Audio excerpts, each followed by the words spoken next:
Well, hello there, troops. So, today we've got another update on the Israel Palestine situation. Thanks for stopping by. Make sure to like, share, and subscribe to the channel if you want to help us out a little bit more. Become a member. Just press the join button, troops. Other than that, enjoy today's video. I'll see you guys in the comments. So, yesterday we spoke specifically about the escalations with regards Iran's response to Israel, and we knew what that looked like. Okay, they sent dozens of drone missiles as well as other high-powered missiles. Okay, the drone missiles were much slower by nature to get to the destination what they were intended in Israel. I think some of them took 4-5 hours plus to transit from Iran, whereas the other missiles were sent, literally reached there within 10, 12 minutes, I believe it was. I could be wrong on the numbers slightly, troops. But today, we are in this region specifically, and we like to go back about a day or so. We don't like to go back too much with regards to the information, troops, just so we keep it pretty relevant and up to date. So let's just get started. So right down to the Gaza Strip area here. As you can see, this has changed quite a lot since the last time we started doing these updates. The months have passed, and yeah, it's quite literally just became a major bombing campaign, okay?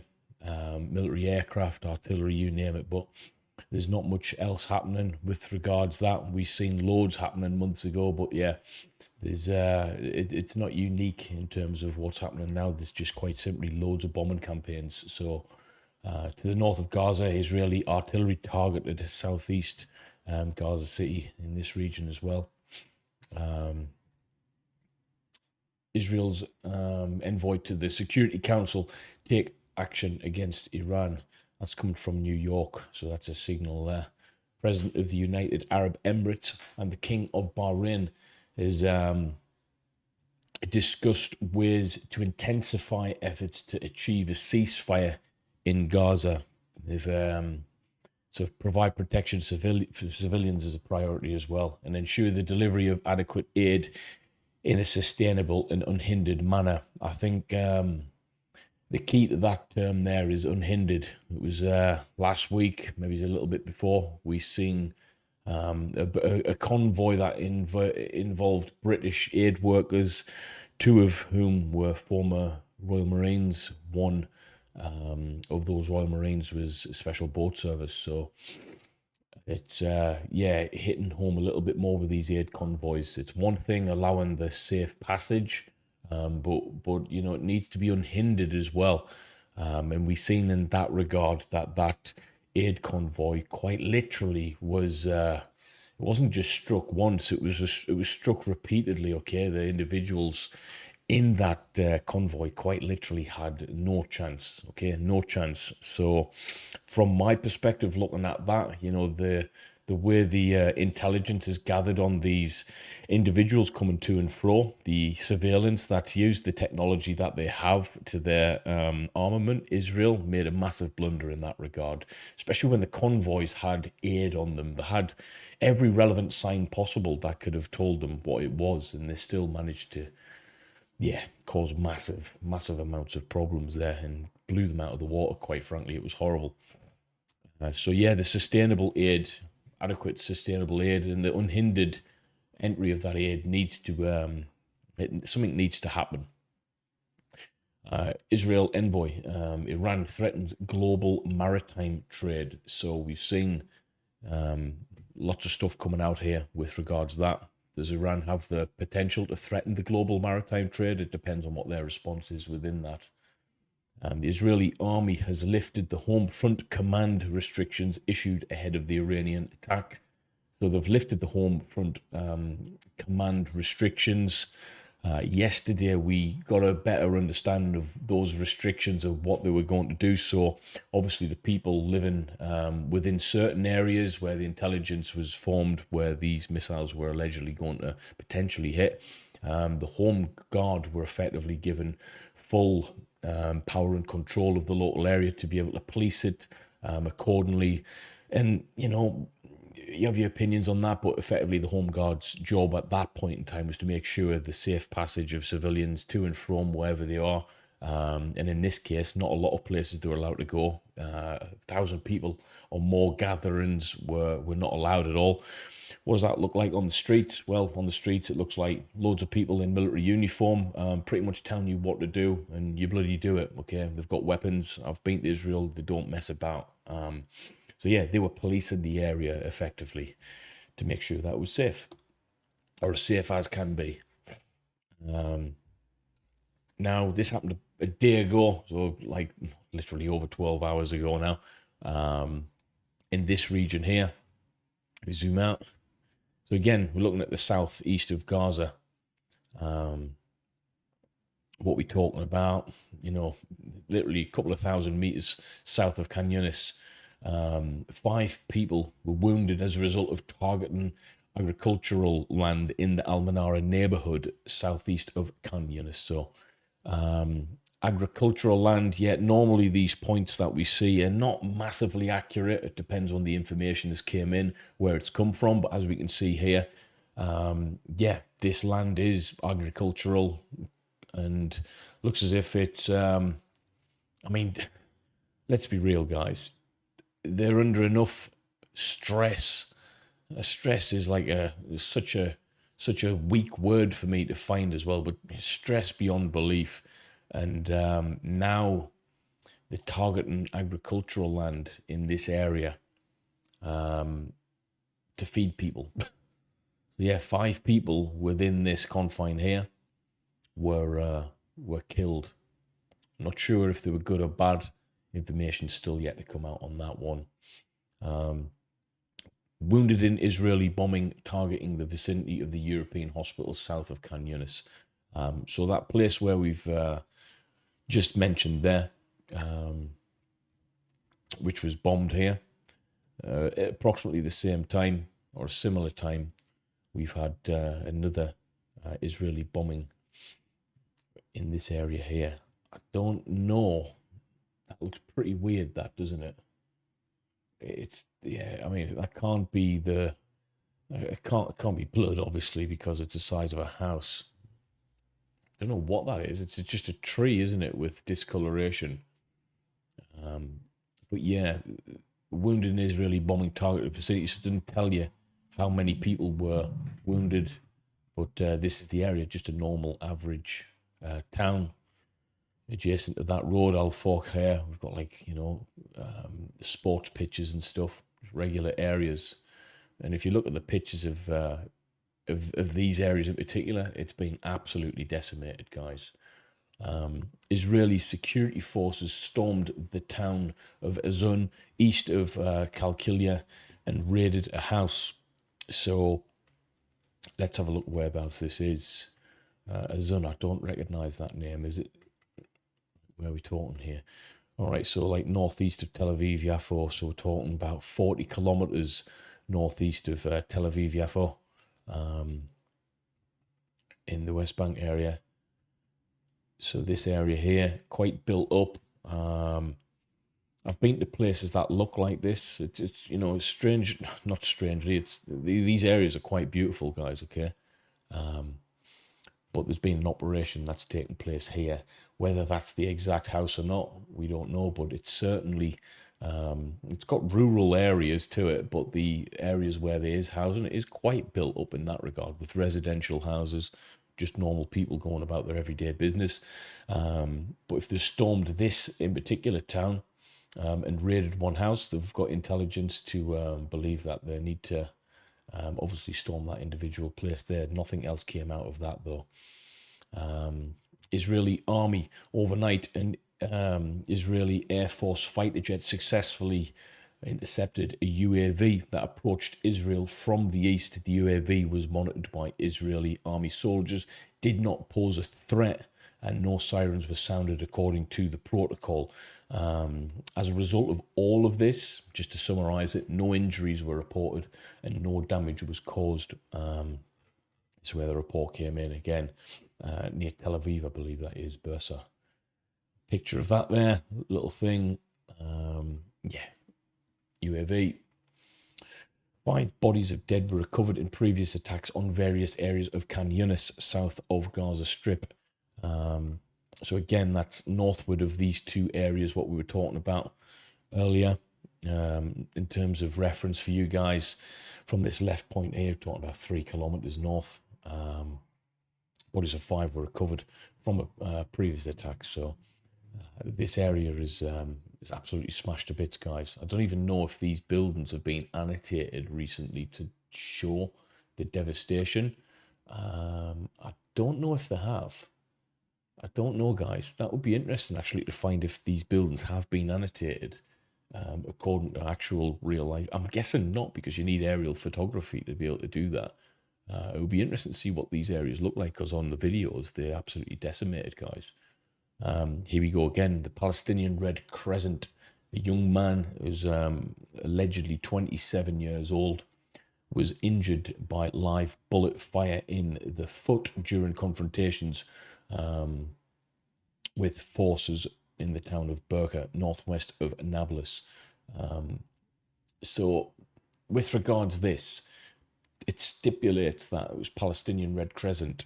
A young man of 27 was injured by live bullets in the foot during confrontations, and it stipulates with the enemy. It doesn't stipulate who the enemy is and who is the enemy in this regard, because you need to be more specific, I think, with the details of who was injured. I mean, anything against Red Cross, anything like that, needs to be annotated. That's wrong, period, okay? But the same needs to be said when Israel does something against the Red Cross as well. That's where I'm going with this, okay? Or the Red Crescent, or people who are, aid workers, that kind of thing. I hold them all in the same regard. The good people trying to do good things. Israel's war cabinet meeting on possible response to Iran's weekend attacks ends without statement, reported via Israeli Channel 12. That's coming out there. So this area is continued aerial and artillery bombardment and shooting from marches in the towns of Al-Merkara and Al-Zara, and the new camp north of Al-Nusrat in the central Gaza Strip. So artillery is pounding the areas, aerial bombardment, you name it. This is, I don't think this is too accurate in terms of the area, i.e. the buildings that have been targeted, although it might be. We've got a picture here. So that building, those buildings there have been smashed again. So yeah, I mean, that kind of looks like this building here, but there's not a grey building to the next of it, well, near of it. I'm not sure if that is directly there. Could be. But this is the area that's been getting pounded a bit effectively. That was about 6 hours ago as well. Meanwhile, six hours ago as well, an Israeli raid on the vicinity of the town of Hula, southern Lebanon. Zoom out there for you guys, bit of reference on that. That is the, how close is that to that line? To this area here. Raids continuing throughout. Yeah, the Misali Jab. That's a main road there, like an MSR route type thing. US Secretary of State back in America states that they're not looking for escalation in the Middle East. You know, when you think about escalation, let's talk about what is escalation really, because all these politicians seem to be saying the same thing, yet nothing seems to be de-escalating. In fact, things have just escalated and escalated and escalated for as long as I've lived. I've been on this planet 35 years now, and I've seen nothing but escalations of all kinds and all types all across the world. In the Middle East, it's been nothing but constant escalation. So I think they need to change their the terminology on that. They're not looking for escalation, but yeah, they seem to find it, you know. That's the interesting part of all of this. We're not looking for it, but, you know, we'll find it anyway, and we will involve ourselves in it. Which makes me think the fact that they've actually stipulated they're not looking for escalation means that it is escalating and they're probably going for it. But, you know, I might be wrong on that, troops, you know. That's just the way I think. Israeli officials told CNN that a planned assault on Rafah this week is delayed due to the Iranian attack. So yesterday, Netanyahu mentioned that nothing's really going to change too much with regards what they plan to do, don't plan to do. They're not going to be followed by this, so to speak. But that kind of states otherwise, all right? They're having to change things quite literally overnight due to the Iranian attack. So, yeah, I don't know what that guy's on about. But he says it might... an attempted by Netanyahu's aided to save face after he said that there's a date for the assault while the US oppose it. So would he stop it anyway because the US oppose it? I'm talking the US, not the US. We're talking about one or two public political figures within the United States. I don't think Netanyahu would change that date because the United States oppose it. I think he'd go ahead with it anyway, you know? Again, just my opinion. King of Jordan. Jordan.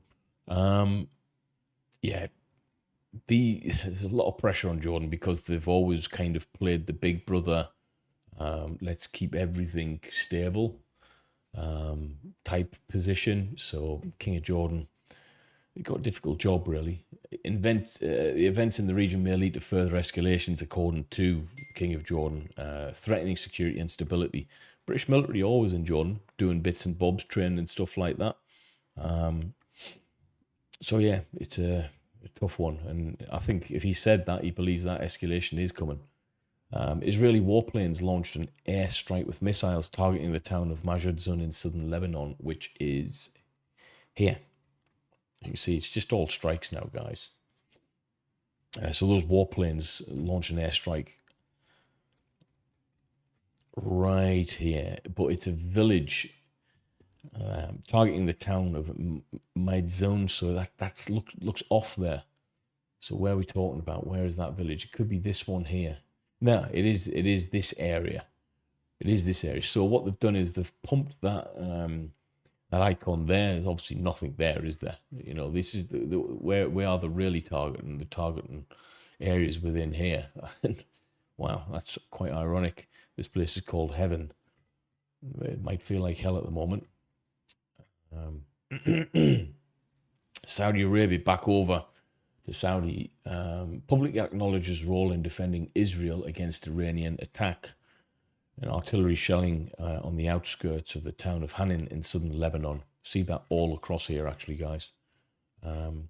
Just north of that UN 2000 line. Just south here. All of this. Same story throughout. Iranian foreign minister stated that their response will be quick in the event that Israel carries out retaliatory action. Unless anything changes in the news that we're about to read in the next 10 or so points, I don't think Israel will respond, I don't think they have responded militarily anyway. An Israeli airstrike on the entrance to Al-Maghazi camp in the central Gaza Strip. Another strike there on these camps. Roughly in that vicinity there. I'm just trying to think if these buildings, they definitely haven't been annotated to show the destruction. These areas are pretty much decimated, troops. Military aircraft bombed Deli Airbar in the central Gaza Strip. More bombing. Rockets were fired towards Israeli Ruqayst Al-Alam site in the Kafr Subah Hills in southern Lebanon. Whereabouts is that? So that's northward of the UN 2000, what we were talking about before. Quite a bit as well. We're talking from the top right point there, about 50 kilometers or so. So we're talking about 150 kilometers from the furthest left point. So that line there is quite a massive area of operations, guys. Airplanes launched a series of raids on the vicinity of Al-Salhi Towers in Al-Nusrat in the central Gazan Strip. Al-Salhi Towers, I don't know what that is actually. Where is it? Al-Salhi Towers. Is that like office buildings and stuff like that? Yeah. Just normal places. I mean, there's a candy store just there. Yeah, like offices, some residential homes, no doubt, businesses. Reuters, the German airline Lufthansa will resume its flights to Tel Aviv, Amman, and Erbil tomorrow. Okay, so that's actually happening a lot quicker than I thought. With regards to the response yesterday, we noticed that not only Israel shut down the airports, but other areas adjacent to that country actually shut their airports down as well, due to the nature and the trajectory of the drones and the missiles that were coming above them. Obviously, it would make perfect sense, but there's a lot of Israelis wanting to get out of Israel now as well. So we're seeing a lot of people leaving there now just because of what happened yesterday, which is understandable. People don't want to be there. WSJ reports that Israel response to Iran attack could be as early as today, but its scope is still unclear. That was 4 hours ago, so whether or not something's came out of that just yet, we don't know. But I'll keep you updated when we do, guys. I don't know what the response will be, if I'm honest with you. I have no clue. Militarily, yeah, I would not like to think, but that would be a direct escalation. Militarily, you know, if they're going to be sending bombs back, missiles back, yeah, there's going to be a lot of trouble, isn't there, going on, and that changes the world a lot. Israeli Minister of Culture and Sports, we decide to reduce the intensity of the fighting in Gaza because we want to reach an exchange deal with hostages and stuff like that. Israeli Minister of Culture and Sports, we decide to reduce the intensity of the fighting in Gaza. I mean, yeah, it's been intense, you know. Oh man, I don't know. A number of shells fell on the outskirts of town Yaroun, UN 2000 Blue Line. For reference, we're talking there just south of Lebanon as well. White House spokesman John Kirby says the United States isn't involved in the Israeli decision-making regarding the response against Iran. Maybe not publicly, but yeah, behind the scenes, I reckon there'll be a few phone calls going on, guys, but just my opinion. But yeah, they're not making regard of response against Iran. They're not going to apparently get involved in that. The Israeli government will make its own decision regarding if and how to respond, Kirby says. Of course you did, Kirby. Of course you did. Final point, happened about an hour ago. Israeli Channel 12 has stated that the Israeli Air Force is completing its preparations to respond to the Iranian attack. Okay, so that's just out about an hour ago. So it's the Air Force. I mean, the Air Force is a big old military tool to use. Are they going to be sending planes over there? I doubt it. Missiles of some sort. I think in this case, if there were, I'm just guessing, I'm just trying to think logically, although there's nothing logical about this war. I think they'll do an eye for an eye type thing, okay? Possibly drones, possibly missiles, quite possibly more of them as well at key select targets. The air defense systems in Iran, to my limited knowledge, aren't as good as the Iron Dome, although they will have provisions in place. So I think if they were to respond in equal measures as to what Iran did, I think they would be more successful straight off the bat. Got a bigger country to aim at, and they've got a lot more power to, than people think to be able to respond with. So, yeah, I think they'll probably just have a bit more success with that response, which tells me that it's going to bring Iran even closer to this war than anyone would like, really, or the Middle East in general. So, yeah, that's quite a scary thought, really, guys, if you think about it. I believe that could possibly be taking place pretty soon then. If that was an hour ago, maybe we'll see something tonight with regards to response. What do you think? Let me know in the chat, guys. If you enjoy these types of updates and stuff like that, I'd really appreciate it if you supported the channel a little bit, become a member, you know, and all of that good stuff. Drop a comment below, share the videos out, and that's that. But wherever you are in the world, guys, stay as safe as you can. And yeah, my thoughts and prayers are with all the people in who have been affected by this, especially the kids and the women. And yeah, that's terrible. That's tragic. All right. Wherever you are, guys, peace.